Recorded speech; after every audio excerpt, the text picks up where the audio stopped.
El estudio del sistema nervioso es una oportunidad para analizar en conjunto uno de los más sofisticados y eficientes sistemas de comunicación. Para comenzar este recordatorio anatómico, vamos a repasar los componentes tisulares, dentro de los cuales hablaremos de neuronas y neuroglia. Esta última, la neuroglia, las células de sostén o las células liares, tienen varias funciones, dentro de las que se describen soporte físico, aislamiento del sistema nervioso, modulación de la velocidad de transmisión de los estímulos y modulación de la acción sináptica. Para cumplir con todas estas funciones existen varios tipos celulares dentro de este grupo, los que se encuentran detallados en el gráfico. La neurona es la unidad básica y funcional del sistema nervioso. Está altamente especializada en la irritabilidad y la conductibilidad, lo que le permite captar estímulos, transmitir y almacenar información y elaborar respuestas. Con respecto a la parte estructural de las neuronas, podemos diferenciar varias partes, entre las que está el cuerpo celular o soma, del cual se desprenden varias prolongaciones o ramificaciones. Podemos clasificar en dos grupos estas ramificaciones: las dendritas, que son las encargadas de recibir los impulsos nerviosos de otras neuronas, y el axón, que es una fibra nerviosa única encargada de transmitir los impulsos desde el soma. La longitud del axón puede variar desde milímetros o varios metros. Puede estar cubierto o no por una vaina de mielina, lo que permite clasificarlos en axones mielínicos y amielínicos. En la parte final de estos axones están los botones terminales, que están especializados para establecer conexión con otras células en la sinapsis propiamente dicha.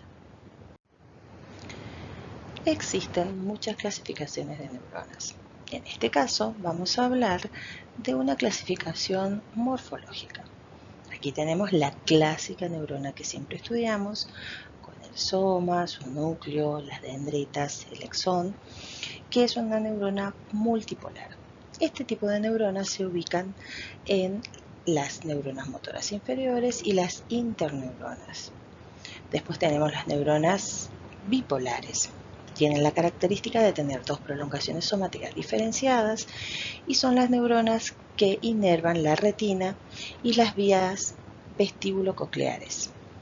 Por último, las neuronas pseudo-unipolares, que tienen un soma excéntrico con una prolongación que luego se divide en dos y a su vez con sus botones terminales. Son neuronas aferentes primarias. Por ejemplo, son las neuronas que inervan la piel, el uso neuromuscular, etc.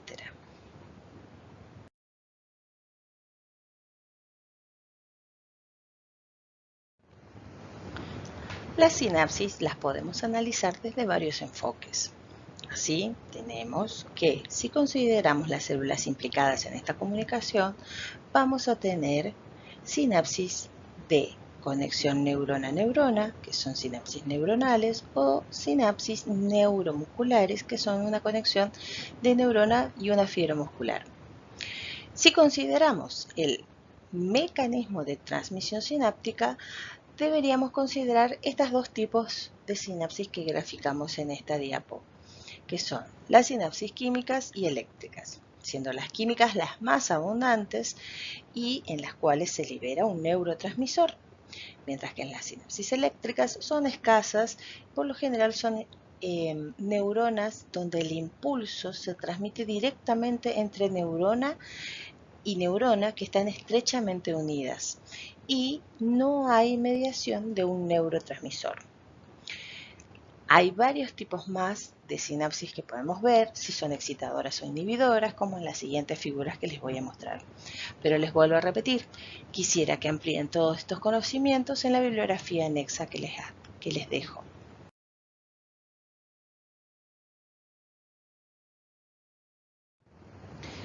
Dejando atrás los componentes tisulares, vamos a pasar al recordatorio de las consideraciones anatómicas. Aquí vamos a dividir el sistema nervioso en sistema nervioso central y periférico, entendiéndose que el sistema nervioso central es el que actúa como centro de control y elaboración de respuestas frente a estímulos del medio externo o interno. El sistema nervioso central está constituido por el encéfalo y la médula, entendiéndose como encéfalo al conjunto de cerebro, cerebelo y tronco encefálico. A su vez, este tronco encefálico está dividido en mesencéfalo, la protuberancia y el bulbo raquídeo. Y la médula espinal, ¿no es cierto? Todos estos componentes que están dentro de estructuras óseas son el sistema nervioso central. El sistema nervioso periférico está formado por receptores sensoriales, sensitivos y motores, que actúan como raíces de comunicación desde y hacia el cerebro. O sea, el sistema nervioso periférico está por fuera de las estructuras óseas e inerva todo el organismo. En esta imagen se grafica el sistema nervioso periférico. También podemos observar cómo se forman los nervios espinales a partir de la médula. Así vemos que en su formación participa una raíz dorsal, que es la sensitiva, y una raíz ventral motora. Luego confluyen estas, se forma el nervio espinal, que posteriormente se divide en una rama dorsal y en una rama ventral, con la particularidad que cada una de estas ramas va a contar con fibras sensitivas y motoras. Les presento una imagen de un encéfalo canino, donde está marcado la división entre cerebro, cerebelo y tronco encefálico, pero es a los fines de que sea más práctico estudiar. Estas estructuras tienen límites que se superponen y están sumamente interrelacionadas.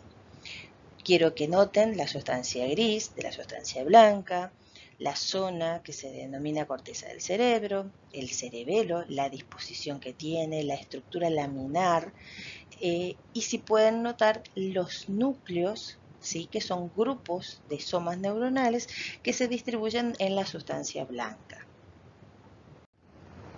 Vemos en esta imagen el cerebro de un canino. Más allá de las divisiones anatómicas que están marcadas en la figura, quiero que comprendan que está dividido en dos hemisferios. Cada hemisferio tiene una sustancia gris y una sustancia blanca. La sustancia gris, que es la que se dispone más superficialmente, es la denominada corteza cerebral. En el interior de la sustancia blanca vamos a encontrar también sustancia gris, que son los núcleos basales. La sustancia blanca, como les dije, se dispone por debajo de la corteza cerebral y es un entramado de fibras y de vías neuroanatómicas, donde se encuentran estos núcleos basales. ¿Por qué son importantes estos núcleos basales? Porque más allá de las cuestiones anatómicas, tenemos que tener en cuenta las funciones. Estos núcleos basales son los responsables que intervienen en el control del tono muscular y la iniciación de los movimientos. También tenemos que tener en cuenta cuáles son las funciones de la corteza cerebral, como por ejemplo la asociación sensitiva y motora, la percepción, la recepción de información. A nivel general, el cerebro se encarga de recibir sensaciones, de integrar esa información y de iniciar el movimiento o las actividades voluntarias. Porque es importante ir asociando una imagen a las funciones, porque al final de esta clase lo que vamos a hacer es comenzar a hacer un examen neurológico dirigido. Si ustedes pueden tener imágenes de sus pacientes, van a poder ir viendo cuáles son las estructuras que están alteradas. Aquí tenemos una imagen del cerebelo, una estructura que tiene una posición caudal en el encéfalo, que se sitúa sobre el tronco encefálico y por debajo de la apófisis tentorial. Es una estructura pequeña, pero sumamente importante cuando estamos haciendo un examen neurológico. Sus funciones son las de integrar y coordinar la información, participa en el mantenimiento de la postura, la coordinación y la precisión de los movimientos. Esto es sumamente importante porque cuando encontremos alteraciones en el cerebelo, nuestros pacientes van a manifestar justamente alteraciones de esas funciones. Entonces, vamos a ser observador, cuando estamos evaluando el cerebelo, vamos a ser observadores de cómo mantiene la posición, el balance y el equilibrio el paciente que estamos evaluando. Aquí tenemos una imagen del tronco encefálico que ocupa la fosa media y caudal del cráneo. Está constituido por varias partes que a su vez tienen puentes con el cerebro y el cerebelo. Están íntimamente relacionados. De las estructuras que lo conforman, destaca el diencéfalo, dentro del cual se dispone el epitálamo, el tálamo, el metatálamo, el subtálamo y el hipotálamo. También se describe el mesencéfalo y el puente, que tienen interrelación con las estructuras que están por encima de ellos. Por último, el tronco encefálico termina en la médula oblongada, que esta parte del tronco encefálico se va a continuar por fuera del cráneo en la médula espinal. Para finalizar esta parte del recordatorio y para no extenderme tanto, quisiera que lean todo lo que corresponde a la organización funcional. O sea, que recuperen esos conceptos que tienen del sistema nervioso autónomo, sistema nervioso somático, del sistema nervioso simpático y parasimpático. Les voy a dejar algunas imágenes como para ejemplificar, pero quisiera pasar al diagnóstico neurológico propiamente dicho, que es lo más importante de esta sección de la clase.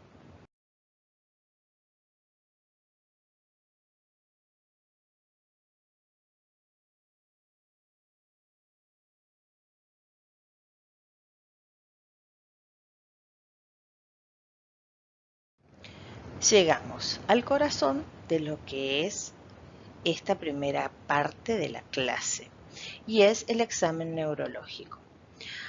Cuando nos planteamos realizar una valoración neurológica o un examen neurológico de un paciente, lo que estamos buscando es responder inicialmente a ciertas preguntas. ¿Cuáles son esas preguntas? Saber si los signos clínicos que estamos observando en el paciente se corresponden con una lesión en el sistema nervioso, si podemos localizar dentro del sistema nervioso, por medio de los signos clínicos, dónde está localizada esa lesión, cuáles serían las etiologías posibles de por qué este paciente está experimentando el cuadro y determinar la gravedad del proceso.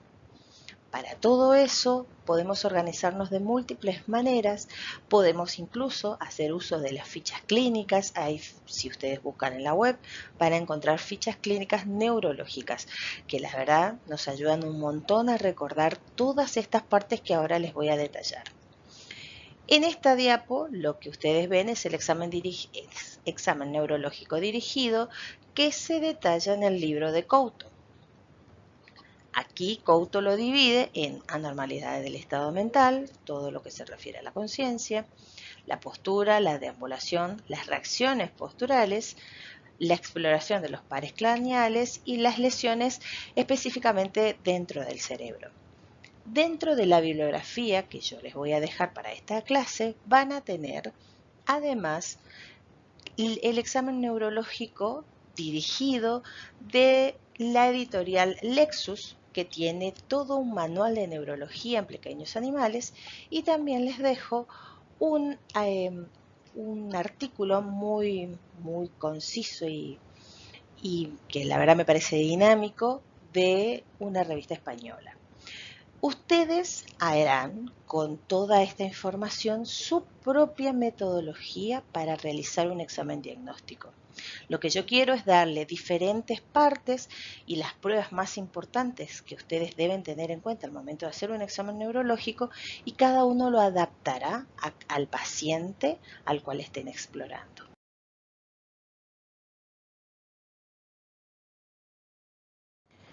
Neurolocalización es un término muy actual que se utiliza mucho en la clínica veterinaria y a lo que hace referencia es a las maniobras y al examen clínico detallado que vamos a realizar frente a un paciente que sospechamos tiene un cuadro neurológico.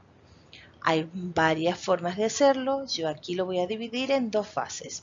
La primera fase va a ser todo lo que nos lleva a pensar en que no es un cuadro neurológico y que los síntomas son fruto de otras patologías.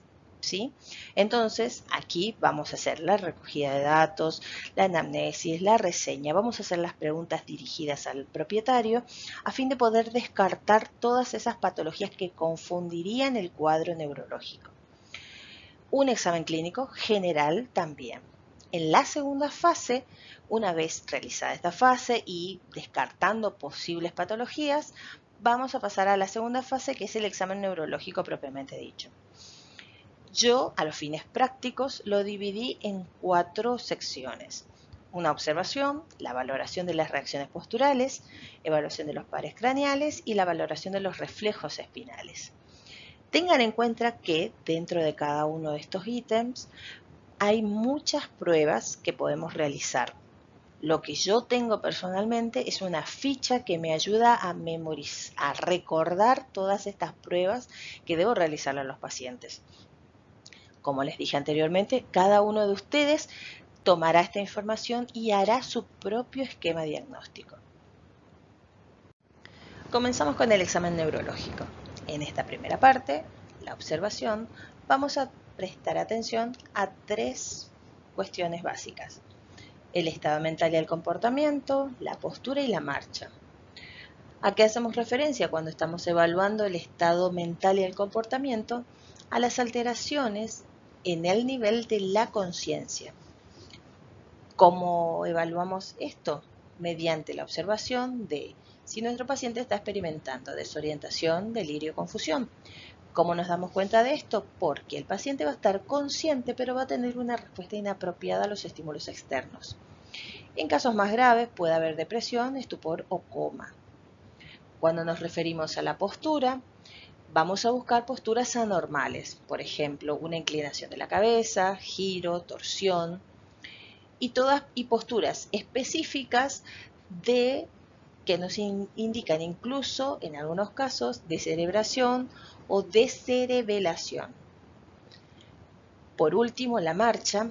Hay varias formas de evaluar la marcha, pero cuando estamos evaluando esa marcha, lo que buscamos es signos de paresia, de marcha circular, de ataxia, y tratamos de identificar si hay movimientos involuntarios en nuestro paciente.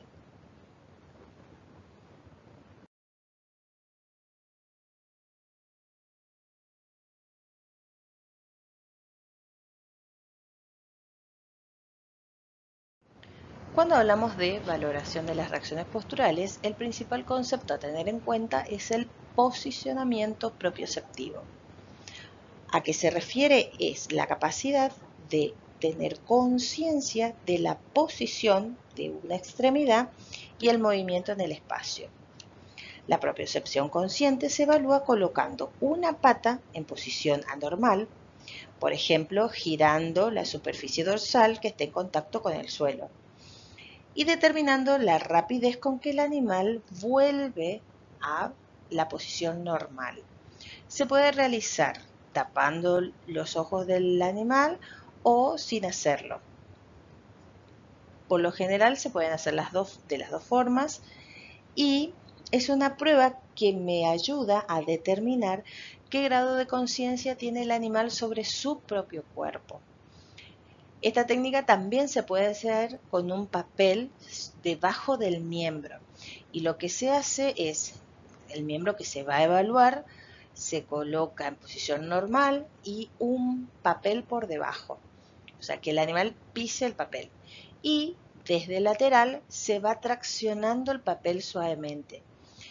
Un animal que está consciente de su extremidad, lo que va a hacer es levantar el pie para que uno pueda retirar el papel. Se puede realizar un miembro a la vez y intercalando miembros, y también se puede realizar pruebas que involucran a más de una extremidad, como son la prueba de carretilla y la prueba de saltos.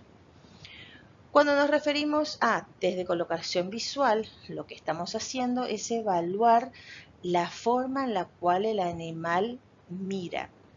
No nos indica precisamente una localización neurológica, pero sí nos dice que hay un problema neurológico.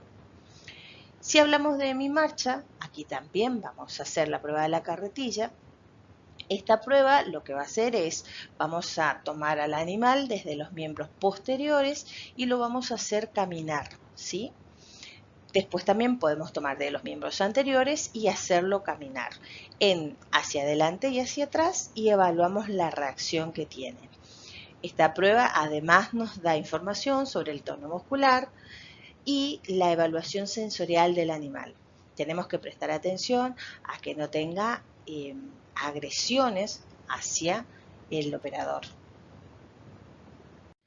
A continuación, vemos imágenes de la evaluación de la propiocepción en el miembro anterior y en el miembro posterior, así como la prueba de la carretilla y las pruebas que vamos a realizar para la evaluación de la hemimarcha.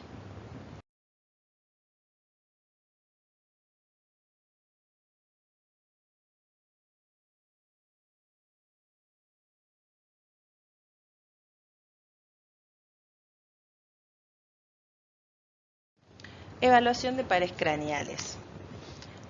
Cuando hacemos evaluación de los pares craneales tenemos que tener en cuenta que no todos los pares craneales se evalúan de forma individual. Muchos van a ser evaluados de forma conjunta. Para la evaluación del olfato, la bibliografía cita que es un poco difícil. Lo que yo creo es que requiere un poco de entrenamiento del operador.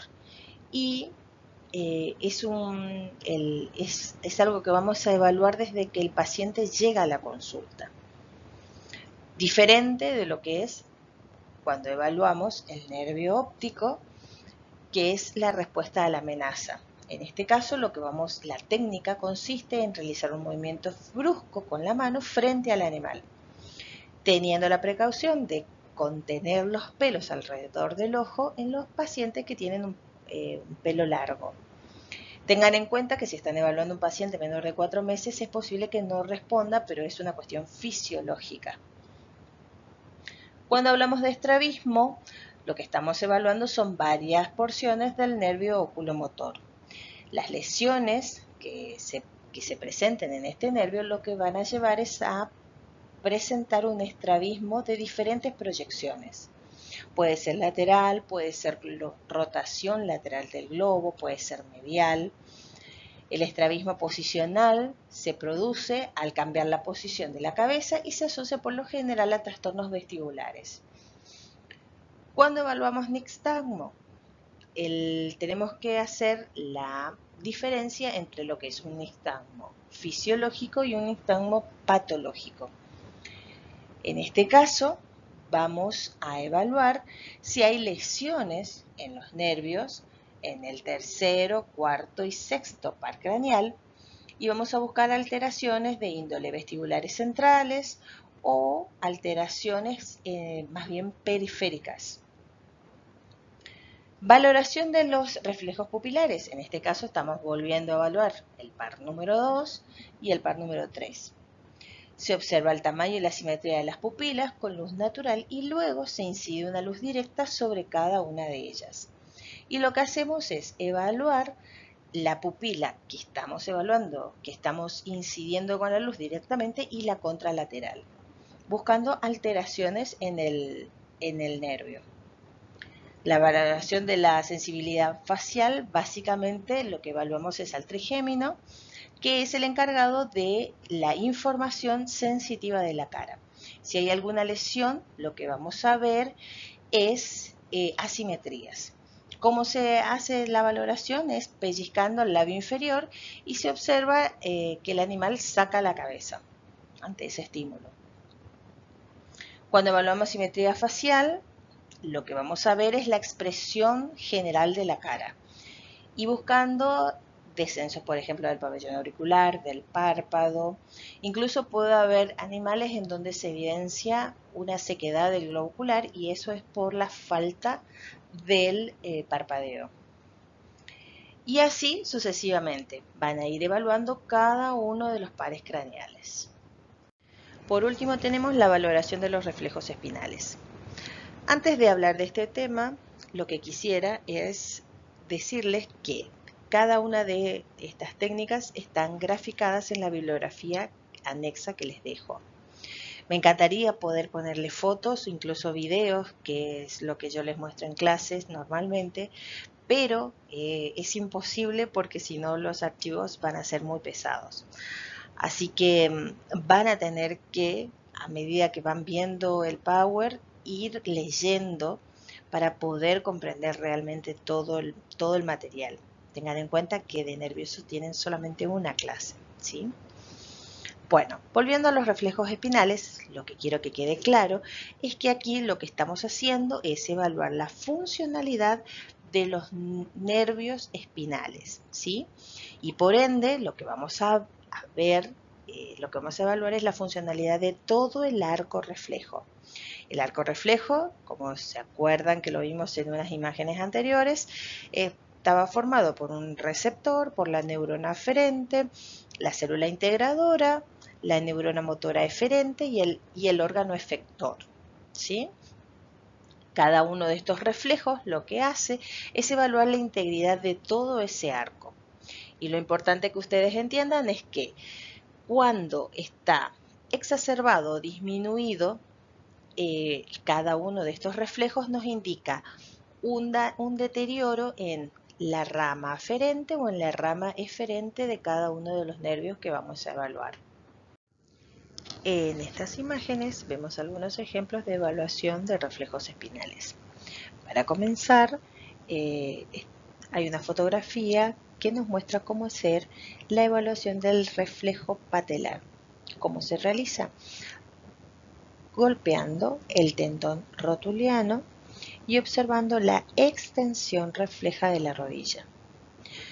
En la imagen de abajo está la evaluación del reflejo tibial craneal, que se realiza golpeando la parte proximal del músculo tibial craneal y se observa la flexión refleja del tarso. En las siguientes imágenes, la fotografía nos muestra cómo evaluar la sensibilidad profunda. A modo de resumen de esta última parte, les dejo este cuadro donde están los principales reflejos que vamos a evaluar, la técnica que vamos a realizar, o sea, el estímulo que vamos a efectuar sobre nuestro paciente y la respuesta que esperamos. Si la respuesta está presente o ausente, exacerbado o disminuida, vamos a notar qué segmento está afectado. Una vez que hicimos esto y con cada una de las secciones, terminado esta parte del examen clínico, volveremos atrás. Vamos a evaluar cada una de las alteraciones que encontramos y la suma de todas esas variables va a ayudarnos a localizar el lugar donde está la afección principal de nuestro paciente y por ende localizar dentro del sistema nervioso la sección afectada.